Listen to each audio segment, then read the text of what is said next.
Welcome to theAnalysis-news. I'm Sharmini Pires. In a dramatic overnight operation on Saturday, January 3rd, U.S. forces conducted what President Donald Trump described as a large-scale strike against targets in Venezuela, culminating in the death of at least 40 people and the abduction of President Nicolás Maduro and his wife, the First Lady Celia Flores. According to Trump, Maduro and Flores were seized from their residence in the early morning hours in Caracas. They were flown out of Venezuela to the United States to be indicted on alleged drug trafficking and narco-terrorism. Okay, thank you very much. Trump then claimed that the U.S. would run the country. Let's have a listen. So we're going to stay until such time as we're going to run it, essentially, until such time as a proper transition can take place. In the absence of President Nicolás Maduro, Venezuela's Vice President Delcy Rodriguez has taken over the government according to the Venezuelan constitution. Único presidente de Venezuela, el presidente Nicolás Maduro. Now joining me to discuss what has unfolded is Steve Ellner and Ricardo Vaz. Steve Ellner is a retired professor of the Universidad de Oriente in Venezuela, where he lived for 40 years, and is currently associate managing editor of the journal Latin American Perspectives. Also joining me is Ricardo Vaz. He's the editor of Venezuela Analysis and journalist based in Caracas. Thanks for joining me, Ricardo. Ricardo, from your vantage point, describe what happened in the wee hours of Saturday morning. Hi, Sharmini. Thanks for the invitation. It started around 2 a.m. Last night where I am, the power went out and it still hasn't come back. And then we heard a sequence of very loud bangs, and it was immediately clear that these weren't New Year's fireworks. This was a bombing operation that was underway. And then, all the confusion of trying to figure out what was going on. And within minutes, we started getting reports on social media that several military sites had been targeted. There were large columns of smoke emerging from Fuerte Tiuna. Fuerte Tiuna is the main military installation here in Caracas. Later, we found out that other military sites in and around Caracas were likewise targeted. And then the main question that was worrying everyone, because from 2 to 3 a.m. we heard this explosion and they sort of quieted down, but there was footage of helicopters flying over Caracas and reports that this was a U.S. special operation. So what was this operation about? And then at 5 a.m. We saw Trump announcing that U.S. forces had kidnapped Venezuelan President Nicolás Maduro and First Lady Celia Flores from one of their residences here in Caracas. So from that moment, it was a lot of uncertainty on what was going to happen next. And Defense Minister Vladimir Padrino Lopez had come on air slightly before the news about Maduro had broken. He had stated that the country rejected this aggression and it was in a stage of resistance. And then Diosdado Cabello, Interior Minister, in the early morning hours, was also out in the streets calling on people to mobilize. And indeed, from the early morning hours, many Chavista supporters, hundreds or maybe thousands, gathered close to Miraflores Palace and also in other towns and cities across the country. While we waited to understand what had happened, the climate was, for the most part, calm. Some movement on the streets. There was not a lot of public transportation. Some retailers were open, and people just went out and purchased drinking water and other essentials like that. And then we had this press conference from Trump saying that he was going to run the country and that he was going to take the oil as some kind of payback for whatever debt Venezuela incurred. I guess we can talk a bit more about that. And the most important part or perhaps two important parts of this conference, one was his dismissal of far-right leader Maria Corina Machado, because that was the big question. The U.S. has done its intervention, its military intervention. Is it going to place its favorite surrogate in power? And Trump basically dismissed the idea, said that she does not have the respect, she has no conditions to govern right now. And then the other thing related to that, he said that Secretary of State Marco Rubio had been in touch with Venezuelan Vice President Delcy Rodriguez, who is next in line, and that essentially she had agreed to whatever conditions the U.S. imposed. So from that moment on, we were waiting for a Venezuelan official to respond, and Delcy Rodriguez gave her own press conference a couple of hours later. She had a very defiant tone, nuestra integridad territorial que ha sido salvajemente invoking the example of Simón Bolívar and Venezuela's anti-imperialist tradition, demanding the release of President Maduro, and vowing that the country was not going to submit to any empire. So that's more or less the unfolding of events during the day. Ricardo, were there any casualties reported in Venezuela of Venezuelan military that was there to defend Maduro? Yes, I mean, not just to defend Maduro, but in all these military sites that were bombed. I mean, there have been pictures floating around there, unconfirmed, of course, showing destruction and showing some dead bodies. I also heard, from multiple sources, reports during the day that there were many people being taken to local hospitals. And the Venezuelan Defense Minister, Vladimir Padrino Lopez, when he talked in the early morning hours, he said that these helicopters had also fired on residential areas. And he announced that there was going to be some kind of official statement regarding casualties. Up to this moment, as far as I know, there hasn't been. I saw one report with an anonymous source that mentioned 40 dead, but that's probably a very low, like the low end that we can expect in terms of fatalities after these US attacks last night. Steve, tell us how things unraveled in the US and what are the highlights of the press conference at Mar-a-Lago on Saturday afternoon? Well, Ricardo already mentioned some of the important statements that Trump made at his press conference this morning. One good thing about Trump is he's very upfront about some of the outrageous things that he does. The fact that he openly stated that the United States, one of the motives for what the United States is doing militarily is to recover the oil. And it fits into a narrative, Shamini, that the United States is now given credit by Trump of having constructed the infrastructure of the Venezuelan oil industry. I mean, we gave it to Venezuela. Thanks to us, Venezuela is able to produce oil. But unfortunately, Venezuela confiscated, that's a term that was used and mistakenly used, because at no moment, neither Carlos Andres Perez, who nationalized the oil industry the first time, it was an incomplete nationalization, but nevertheless, the oil was nationalized, but with compensation. And the same thing with Chavez in 2007, when he ruled that the mixed companies during the 1990s were mixed companies in the context of the neoliberal period, that 60% of the ownership of those companies had to be state-owned. But at no time was there talk of confiscation. And when Exxon and ConocoPhillips left Venezuela in 2007, it was because they didn't agree on the terms of that the so-called renationalization of oil.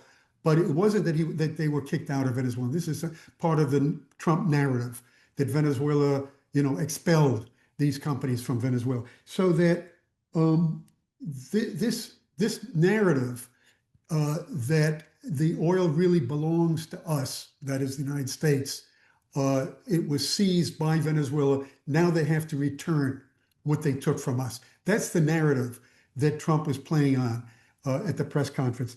And the other point that I think is important that Ricardo also mentioned is that, to everybody's surprise, there was a question about Maria Corina Machado, what role she would play, whether he had been in contact with her.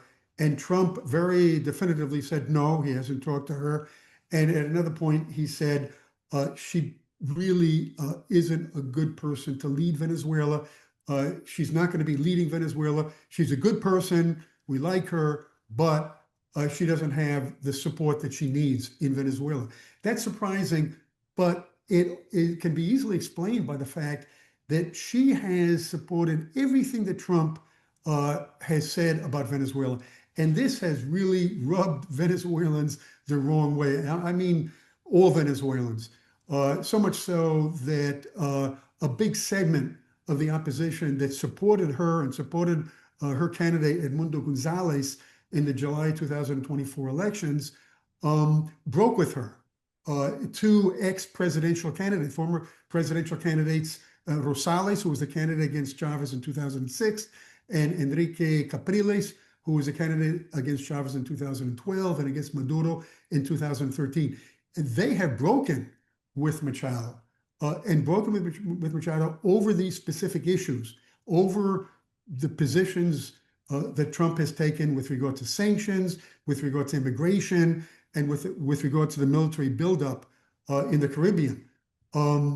So that the fact that Trump has stated that she will not be running the show, I think is an indication of the fact that she has lost substantial support. And that is backed up by the leading pollster, at least the leading opposition pollster in Venezuela, Luis Vicente Leon, who stated just that she has lost a lot of support since July 2024. She's lost a lot of support. And I can verify that. I was in Miami, as a matter of fact, just over the vacation, and spoke to opposition people that I know there, and they said basically the same thing about her. I know both of you have a lot to say in terms of how the mainstream media in the United States has covered the issue of Venezuela and Maduro in particular, and the uncritical, almost cheerleading that went on today in the press as the story was unfolding. And Ricardo, I'll go to you first. There has been a media escalation to go along with the US military escalation.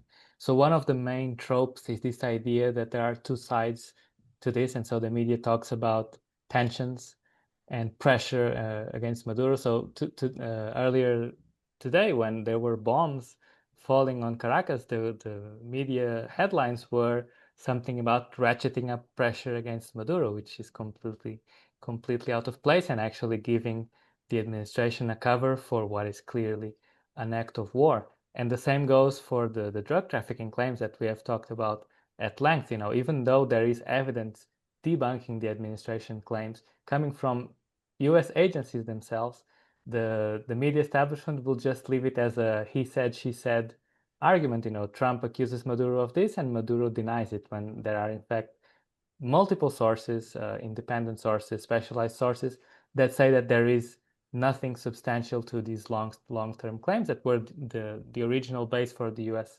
escalation against Venezuela. Steve, your take on what happened today in terms of the mainstream media's coverage of this issue, quite uncritically, I must say.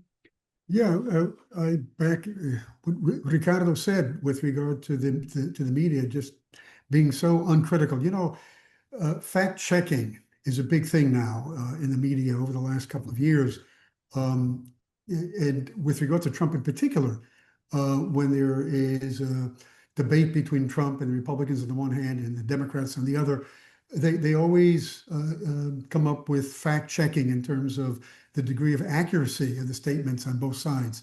But in this case, nothing to that effect. And the fact that over 100 people were killed in these boat strikes, the fact that the Trump administration didn't come up with any names, even though the claim was made that the government, the US government, knows all about each one of these victims. And yet nowhere did the mainstream media insist that the US government, that the Trump administration come up with specifics with regard to these people. So that, yeah, just the fact that the media has been uncritical. They don't necessarily have to support the invasion, just the fact that they don't come up with any of the inconsistencies in Trump's arguments, I think lends itself to the aggression that took place today. You know, CNN stated that the Maduro government permitted drug trafficking, and that's what the Cartel de los Soles was all about. Well, the fact of the matter is that the Cartel de los Soles, when you talk about a cartel, you're talking about an organized group. And if you say that Maduro permitted drug trafficking, that's a very ambiguous term, and it lends itself to a lot of different interpretations. So the fact that the mainstream media has been so vague when it comes to any discussion with regard to the accusations of the Trump administration against Maduro is in effect supporting the actions of the Trump government. So, Steve, is this about drug trafficking and involvement with cartels or not? I think that, it's obvious to a lot of people across the political spectrum that the fact that Trump began with this narrative about drug trafficking, but then he started talking about regime change, and he talked about the issue of the oil that belongs to us. It became evident that really drug trafficking was not the reason for U.S. actions in the Caribbean.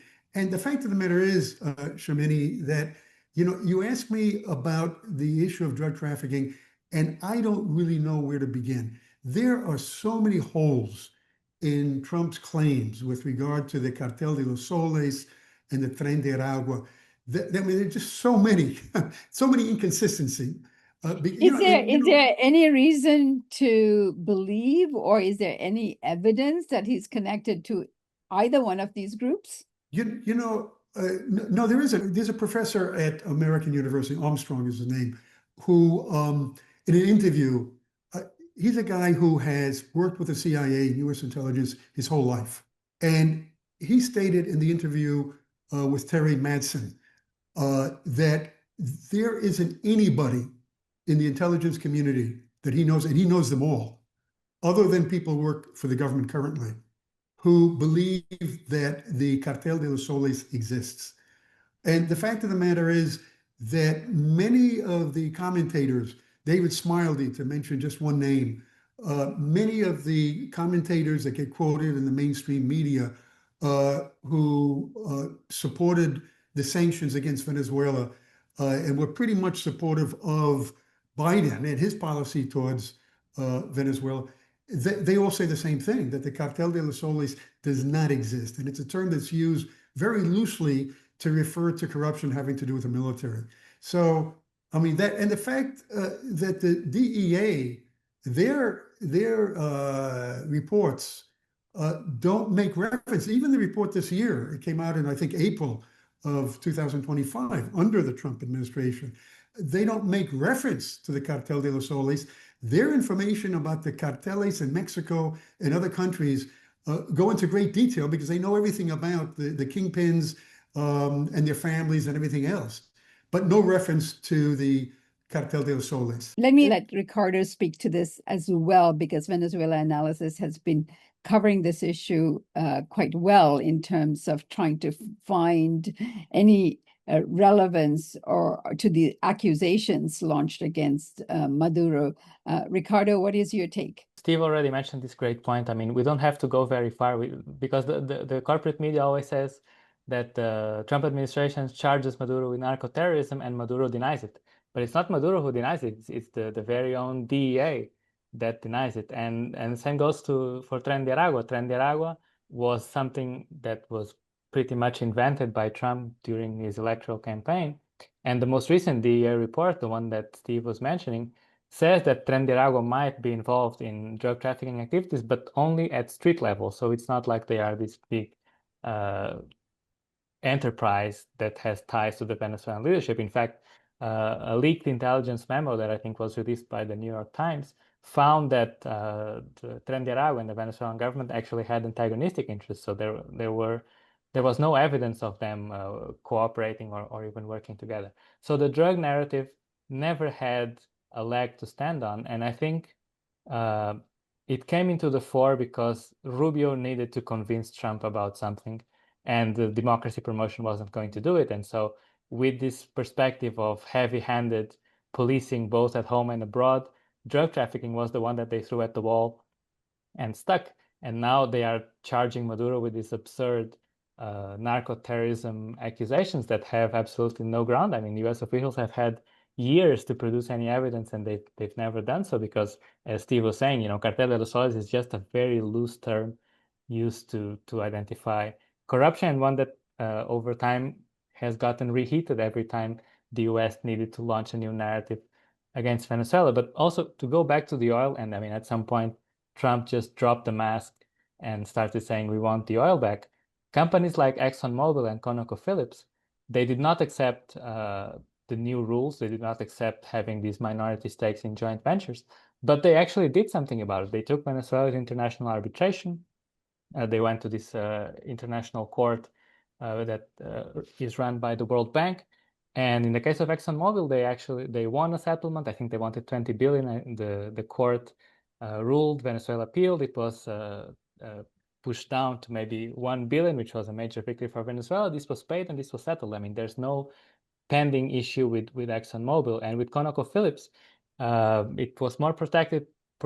Part of the debt was paid. The ConocoPhillips is now involved in the let's call it the corporate plunder of Citgo. So these companies are already pursuing compensation in other ways, and the argument, the Trump argument that Venezuela has to pay it back, I mean, has absolutely no ground. It's just a naked effort to get their hands on the most strategic oil reserves here in the hemisphere, with the view to reimposing its hegemony and building up against longer term enemies like China. Steve, let's continue down this track on the accusation of drug trafficking. Now, today, many media outfits were quoting the Noriega case as a reference that somehow Trump was legitimate because Reagan had done it.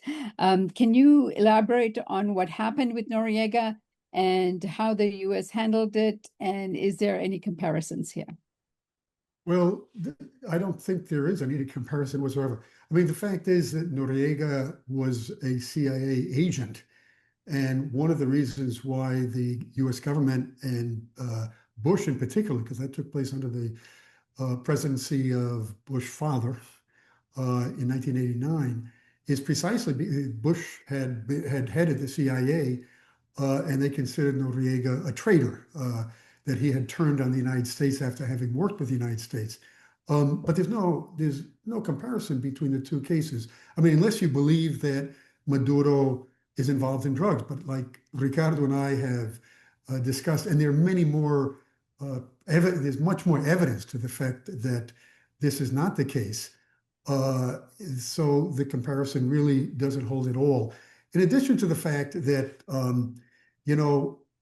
the narrative that we did it in Panama, we were successful in Panama, and now we're going to do it again in Venezuela, doesn't hold because, firstly, Panama is a much smaller country. Noriega didn't have the kind of base that the Chavistas have always had, even though perhaps Maduro doesn't have as much support as Chavez had. His electoral support was less than that of Chavez. But nevertheless, there's a very, very important base. And in addition to that, the threats in the Caribbean and the threat of an invasion of Venezuela has really rallied the country around Maduro to a certain extent. Not that people who are anti-Maduro are now going to vote for Maduro, but a lot of them joined the militia. The fact that Bernabe Gutierrez, who heads one of the two main factions of historically the largest party in Venezuela, which is Acción Democrática, Democratic Action, he called on people to enlist in the militia. So that and Maduro called for the creation of somewhat of a united front in opposition to U.S. aggression, in which a lot of people across the spectrum, at least on the left side of the spectrum, a lot of people on the left, the moderate left, and the far left, who were extremely critical of Maduro, many of them, not all, but many of them, agreed that this was necessary in order to face U.S. aggression. So the comparison really doesn't hold at all between Panama and Venezuela. Now, in the press conference, Trump also invoked the idea that U.S. needs to control Venezuela's oil resources, echoing longstanding U.S. rhetoric on the country's petroleum industry. At the press conference, he also asserted claims that Venezuela stole our oil, he says, and allegations not substantiated by independent evidence, but pointing to deep economic tensions over Venezuela's vast proven reserves of oil, perhaps the largest in the world. Yes, I mean, of course, there's always the Trump bluster. We're going to have our very large United States oil companies, the biggest anywhere in the world, go in, spend billions of dollars, fix the badly broken infrastructure, the oil infrastructure, and start making money for the country. I think what he has in mind is preferential access for U.S. corporations in Venezuelan oil. So it might be reverting this very progressive and pro-state legislation that actually imposed the majority for Venezuelan state oil company PDVSA. And right now, I mean, there's this anti-blockade law, and now there's a state of exception. So it might be possible for the Trump administration to actually force these changes in an ad hoc basis, so without really changing the legislation. And that's really what's at stake. And it's not just having access for U.S. corporations, it's also about driving out China, because in this year, for example, China was the destination for 80 to 90% of Venezuelan oil, and it was actually sold at a discount. So it was not a crucial, but an important factor for China's energy industry. And so Trump wants to do these two things at once, debilitate China and reimpose U.S. hegemony here in the hemisphere. So what I would expect, and when he said that, Delcy Rodriguez, I mean, he always says it in a very abhorrent way, that Delcy Rodriguez was willing to accept everything. What I think is going to happen are some kind of joint energy deals that are very favorable to U.S. corporations. The Monroe Doctrine is a big deal, but we've superseded it by a lot, by a real lot. They now call it the Donroe document. I don't know. It's Monroe Doctrine. We sort of forgot about it. It was very important, but we forgot about it. We don't forget about it anymore. One of the things that Donald Trump had mentioned during the press conference was actually the Monroe Doctrine and the assertion of it, as well as we know that, as Ricardo just said, they're very concerned about China's presence in the region. Steve, could you explain for some of our viewers what the Monroe Doctrine is, and also how in the new U.S. security reports, they have actually identified this as an issue of reasserting the Monroe Doctrine, and also talked about what Trump said about the Monroe Doctrine. American dominance in the Western Hemisphere will never be questioned again. The Monroe Doctrine was issued by President Monroe in 1823 in a whole different context, in which there was the possibility that Europe under Metternich would try to reconquer Spanish America, which the former colonies in Latin America. And Monroe stepped in and said the United States would not allow this, that basically the Americas were for the United States, America for the Americans. So that in that context, Monroe was ruling that that outside intervention in Latin America would not be accepted by the United States. Now, in the course of these 200 years, it's come to mean that the United States will intervene unilaterally, that Latin America is our backyard, and that U.S. intervention is acceptable, is legitimate. Under the Obama administration, John Kerry, who was the Secretary of State, announced that the Monroe Doctrine is no longer applicable. But basically what he meant by that was that unilateral intervention is being renounced by the United States. That really hasn't been the case either on the Democratic Party presidents. Obama certainly didn't abide by that. But at least officially, the line of the Democratic Party leaders is that we work with our allies. The Monroe Doctrine is associated with unilateral intervention, and thus we're no longer abiding by the Monroe Doctrine. Trump, on the other hand, from his first administration, invoked the Monroe Doctrine And in his second administration, even more so. In fact, it's being called the Donroe doctrine. In other words, Donald Trump and Monroe put together. And the Donroe doctrine really, if you scratch beneath the surface, and Ricardo made reference to this, it's really all about China. If Monroe was saying that the United States would not permit the European nations to gain control or regain control of the Americas, or at least Latin America, Trump basically is saying the same thing about China. And that's really what his reference.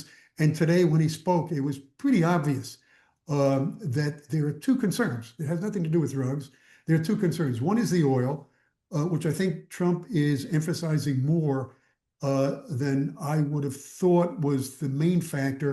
But for Trump, apparently, it's an extremely important factor because he's consistent in that regard. He talked about that with regard to Syria when he was a candidate for president, and he said that we should hold on to the oil fields in the northeast of Syria because of the oil.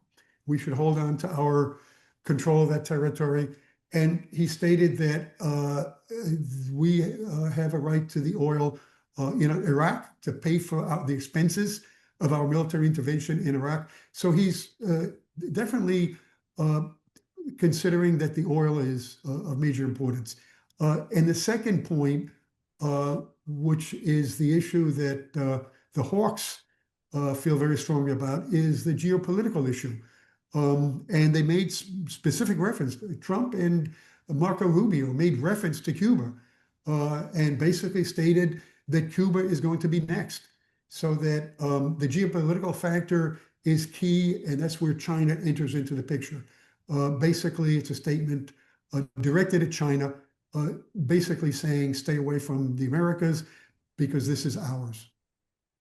And he also threatened Colombia and Petros in this press conference as well. So this would be a good time to get the regional reaction to what has happened and what different countries has said so far. I know Mexico, for example, Ricardo, I'll go to you on this. Mexico had come out and condemned what had happened. If you could just give us a roundup of how the different countries have responded to what had happened last night.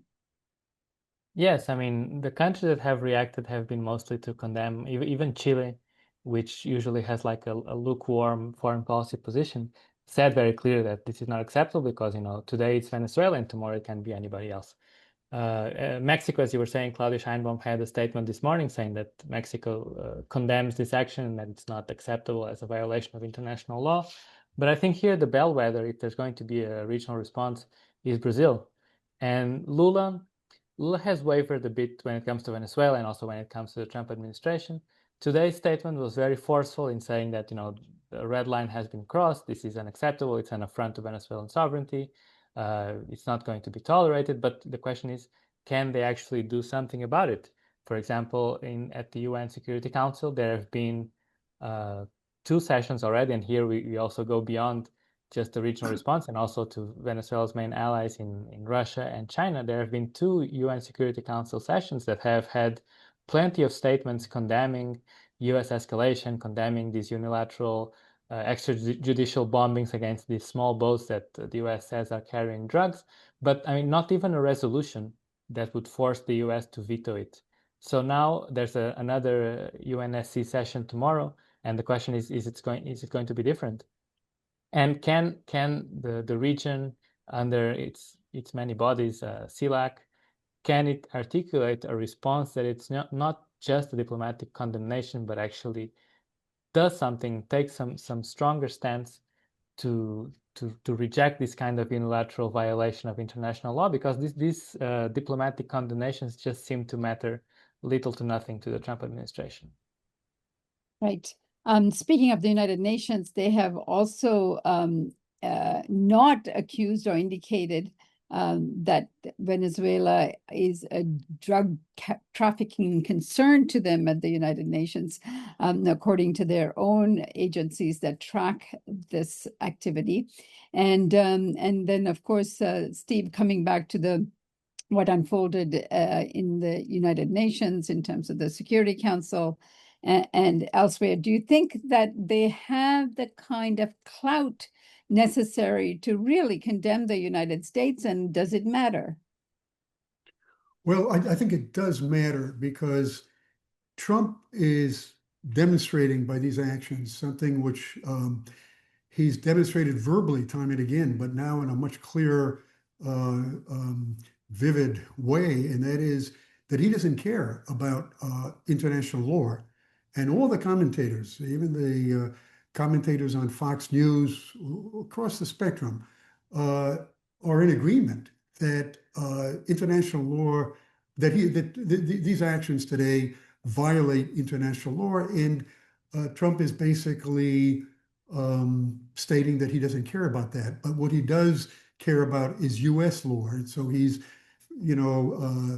weaving this whole argument about drug trafficking and the fact that these small boats in the Caribbean represent a threat to the United States in terms of national security in order to justify legally. So he's saying that all he cares about is U.S. law, not international law. And I think that, Ricardo was saying is extremely important because I've noted that up until today, the progressive governments in Latin America have been very mild in their condemnation of U.S. actions in the Caribbean.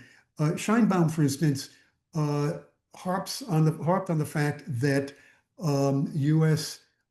presence in the Caribbean violates the Mexican Constitution.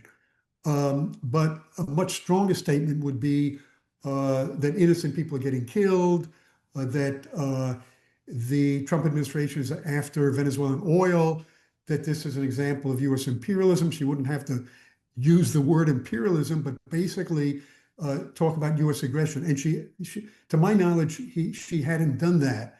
Her statement today is much more forceful. And the same thing with Petro. And like Ricardo mentioned, Chile, which the Boric government is quite moderate, a moderate leftist, also condemned the actions today. So I think that that's encouraging. And it could be a game changer in terms of, encouraging other countries, even Western European countries, to condemn, what took place today. Steve, I thank you so much for joining me. Thank you for the invitation, Shalmini. And Ricardo, thank you for joining us. Thank you, Sharmini. I look forward to coming back and discussing further. Thank you for joining us at theanalysis.news.